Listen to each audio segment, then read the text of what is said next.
Hey guys, it's Miss Beth with Wonderful Wednesdays. I'm back to talk about biographies. Biographies, if you don't already know, are books written about interesting people. And I have some examples here. I have famous author J.K. Rowling. Can you tell me? Well, you can't because we're virtual.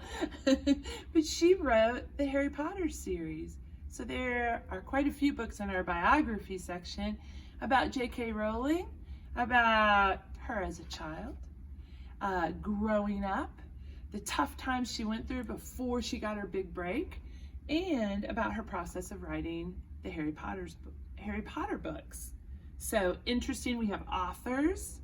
We have movie producers and directors. This one is suspenseful mystery films created by Alfred Hitchcock. And he would have been popular in the 1950s and 1960s. And his movies always have a scary or terrifying twist. So there are books about entertainers, I guess you would say. Another great entertainer, blast from the past, is P.T. Barnum. And I've read this biography. It's filled with lots of pictures of oddities, the Siamese twins that he made famous through his show. And so it's a great biography. We also have biographies about former presidents and wives. These two don't go together. Ronald Reagan was not married to Eleanor Roosevelt, but I pulled them both to show you that we have them about famous presidents and first ladies.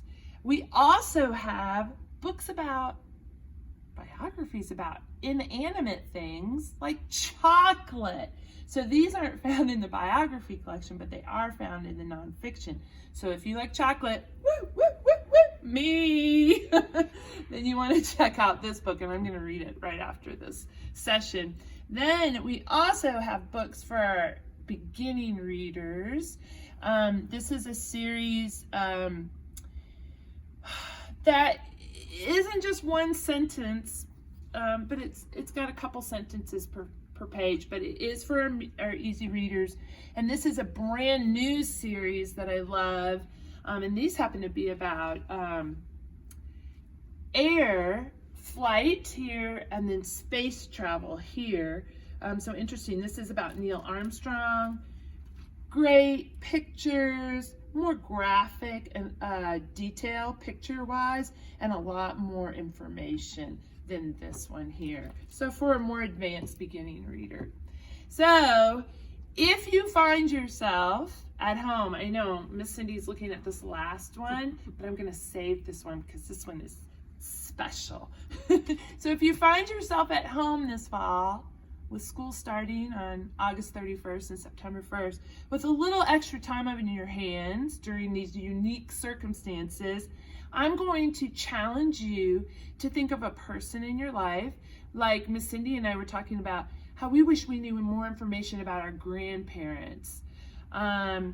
Or if there's an interesting neighbor that lives next door to you that has a really cool job that you want to find out more information about, I'm going to challenge you to write a biography, a book about someone you know.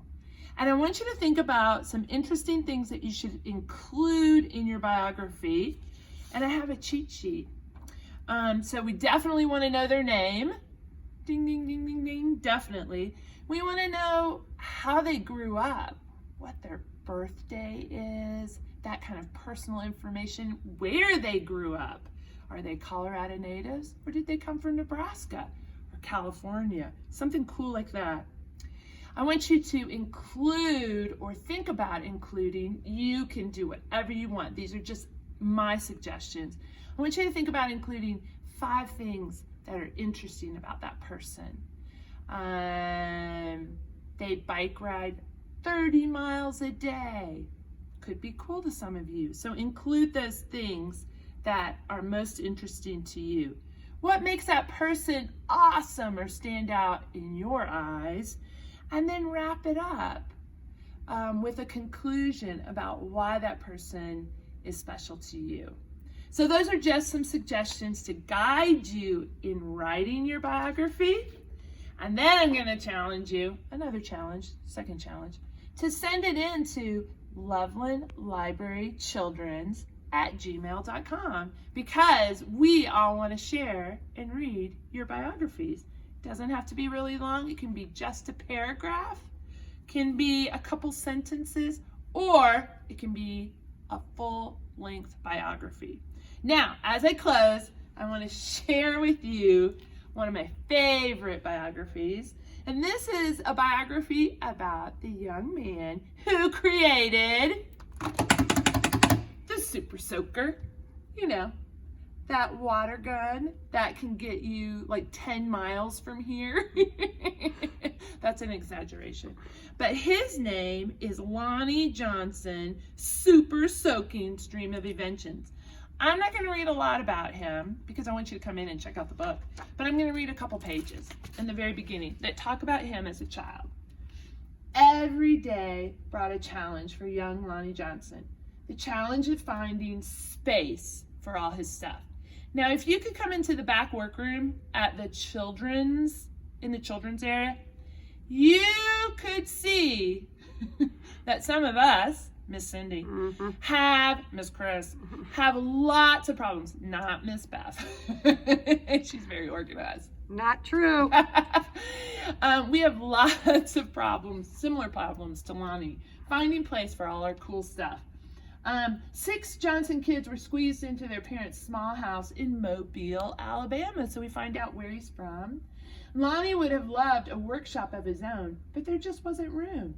There was nowhere to keep his rocket kits, bamboo shooters, rubber band guns, erector set, and go-kart engine.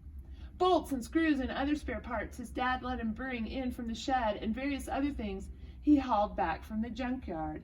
Look where he's placing all of that stuff. I'm sure his mom really loved it. Right on the kitchen table. Lonnie loved building and creating. Ideas for inventions just kept on flowing. He learned how to make rockets from scratch, and kids at school gathered to watch Lonnie launch them. And he learned how to make rocket fuel. When it caught fire in the kitchen, Lonnie's mom didn't make him stop. She just sent him to work outside. That's one cool mom. A little background information. We know he was one of 6 kids, and we know that he had a cool mom. Lonnie wanted to spend his life designing things, building things, and getting them to work. And he wanted to be an engineer. However, Lonnie took an exam that said he would not make a very good one. Oh, but did that stop him? No, it didn't. His dream had been challenged. Lonnie was discouraged, but he knew that whoever had graded his test hadn't met Linux. Who the heck is Linux? Well, I'm going to leave you there. I'm going to give you a little tease. Linux looks like a computer to me. And it just goes into more detail about Lonnie, his inventions, his mind, and also the Super Soaker. So come check out our biography collection. Remember my 2 challenges. Write a biography and send it in, and we look forward to reading them. Have a great Wednesday.